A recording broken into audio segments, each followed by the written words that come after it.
Edo Deputy Governor Right Honorable Comrade Philip Shaibu don oppose the resumption of vigilante corps activities, accuse Governor Godwin Obaseki say im get hidden agenda. For im talk with Tori pipo after e finish one closed-door meeting with the State Commissioner of Police, Nemi Edwin-Iwo, for State Police Command on Tuesday, October 18, 2024, Oga Shaibu con claim say the governor wan use the vigilante corps take cause katakata and wahala for Edo State.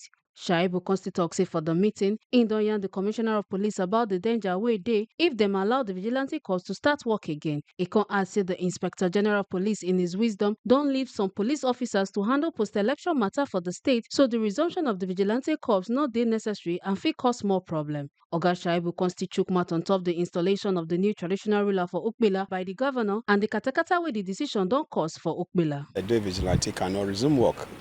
The Edo Vigilante that we have as constituted today is an arm of terrorist group organized by the governor of Edo State to cause mayhem to political opponents. And we have it on authority. Don't forget I'm the deputy governor of Edo State and I have security information, both official and unofficial. And from my security information in government house, I'm aware that the governor and his team want to get them back, to use them to cause mayhem, to cause disharmony in the state and the state of lawlessness, and also to go after those that are protesting. And that is why he wants them back. And for me, every citizen of the country has the right to protest and also protect his own interest. The INEC office, the PDP people protested there. Today, APC has also protested to the same place to ensure that the elections that took place, PDP will not go and change figures or with what we have had. We are aware that the governor of Edo State, Mr. Governor Obaseki, is doing everything to make sure that they tamper with those materials at INEC office. And as a result of that, the APC youth has gone there to make sure that nobody will tamper with those materials. They started the protest. We have gone there now to make sure that they don't have access to tamper with those materials because they have lost the election they've lost. And that is why I'm here. I'm here to inform the CP of the consequence of allowing the Edo State Vigilante as constituted today. And why is he in a hurry? The government will soon be ending. In another 4 weeks, it will be handing over. The new governor should be able to put up his own security architecture to secure Edo. And as we speak, the Nigerian police is doing a very good work. The people they brought from outside to conduct the election, they are still around. Their facilities are still around. The IG, in his wisdom, left them behind because there's always insecurity, there's all pre-election, post-election security arrangements always put in place. And the IG made a statement that they are leaving most of the police behind to deal with the issue of post-elections. So as it is today, we are aware that those police are still around and they've been professional, they've been doing their work diligently. This election was the most peaceful election Edo State I've ever witnessed. No gunshot, nobody lost life. So if we conducted such an election under the control of the Nigerian police and military, why is the governor in a hurry now to bring vigilante back when we know that these vigilante were armed by him to disrupt the election and rig the election for them?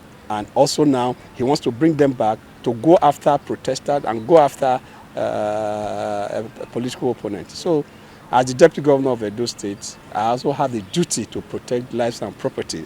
We swore to protect life and property, and I'm saying that the vigilante network cannot resume.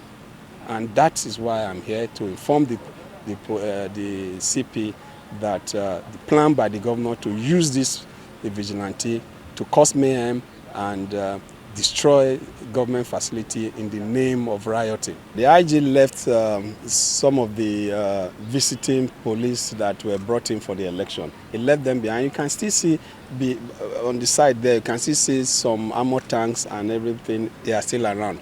He has promised us that I was going to leave them behind.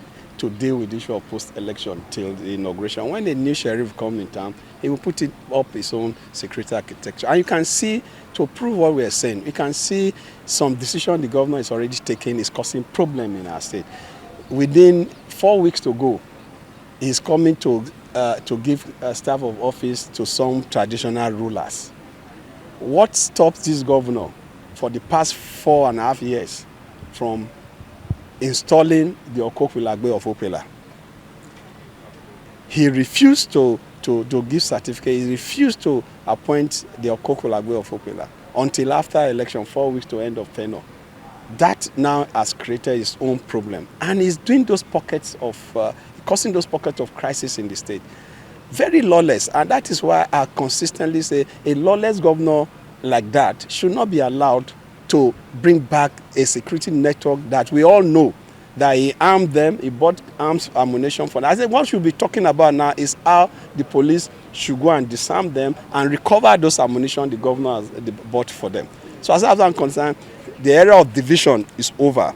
We want to unite as Edo people. The governor has created a lot of division, father and son fighting, friend and friend cannot talk to each other. That is the level of the division he has caused. And now he has gone into the traditional institution, appointing traditional rulers and causing serious crisis in our community. Opela now, I'm told about 7 people died yesterday just because of that singular action. Why did he not appoint the Okokwilagbe 5 years back? The Okokwilagbe died 5 years back. And the council brought a list of people that should be appointed. He refused to appoint until now, just to cause mayhem. So I have just come to inform the CP that there's an authority as the deputy governor of Edo State. I have an authority, both official and unofficial, that the governor came back to create a situation of anarchy in the state, and as deputy governor I have the authority to preserve lives and property. If he is lawless, I will not be lawless. My duty till November 12th is to protect life and property. I swore to do that, and I will do that. Make una no forget say, as we see am, na so we dey talk am. We no dey take blame. From Edo State Police Command, Ekata Ojisili, TMC TV News.